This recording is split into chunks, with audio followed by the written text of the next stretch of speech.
Praise అలా దేవునికి వందనములు, మీకందరికీ వందనములు. ఉదయకాల దేవుని వాగ్దానం 143వ కీర్తన 10వ వచనం ధ్యానించుకుందాం. నీవే నా దేవుడవు, నీ చిత్తానుసారంగా ప్రవర్తించుటకు నాకు నేర్పము. దయగల నీ ఆత్మ భూమి గల ప్రదేశమందు నన్ను నడిపించును గాక.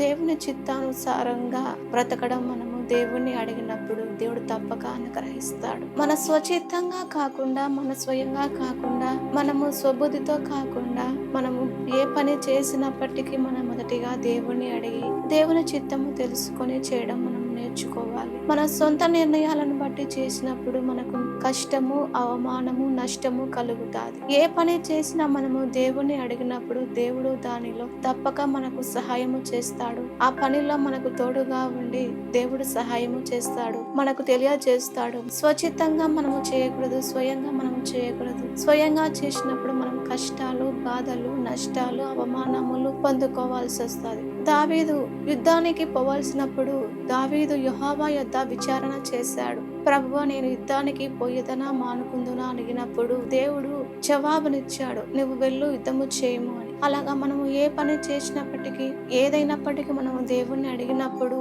దేవుడు మనకు సలహా ఇస్తాడు, జవాబునిస్తాడు, మనకు ఉత్తరం ఇస్తాడు. అలాగా మనము దేవుణ్ణి అడిగినప్పుడు, దేవుని చిత్త ప్రకారంగా మనం చేసినప్పుడు ఆ పనిలో ఆశీర్వాదము, సమృద్ధి, నెమ్మదిగా ఉంటాం. స్వయంగా చేసినప్పుడు కష్టాలు, నష్టాలు, బాధలు తెచ్చుకొని మన స్వచిత్తంగా తెచ్చుకొని మనము దేవుని పైన మనము నిందలు మోపకూడదు. కాబట్టి మనము ప్రభువా, నీ చిత్తానుసారంగా మేము చేయడానికి మాకు జ్ఞానము దయచేయమని మనం అడగాలి. అలాగే పరిశుద్ధాత్మ సహాయాన్ని మనము కోరుకోవాలి.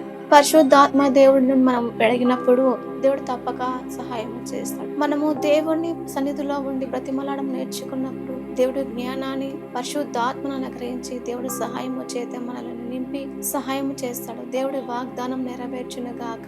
ఆమేన్. ప్రార్థన. పరిశుద్ధుడా తండ్రి, నీకు స్తోత్రాలు ప్రభువా. అయ్యా, నీ చిత్తానుసారంగా మేము ప్రవర్తించడానికి మాకు నీ జ్ఞానం దయచేయండి. మీరే తోడుగా ఉండి సహాయం చేయమని యేసు నామములో ప్రార్థిస్తున్నాము తండ్రి. ఆమేన్.